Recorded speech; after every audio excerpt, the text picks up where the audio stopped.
আরে ভাই, নষ্ট হয়ে গেছে, নষ্ট হয়ে গেছে। কিন্তু কি নষ্ট হয়েছে জানেন?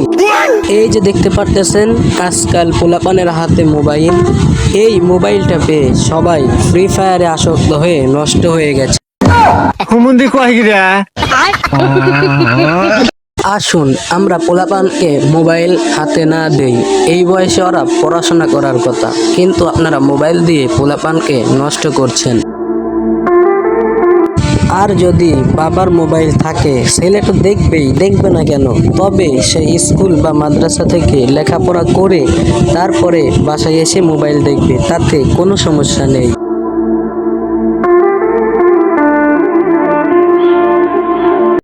এইবার আসুন আসল কথায়, কয়জন বাবা মা আছেন যে ছেলেকে সকাল সকাল ফজরের নামাজের পর কোরআনুল কারীম পড়তে দেন? তাদেরকেই আজকের এই ভিডিওর কমেন্ট সেকশনে দেখতে চাই।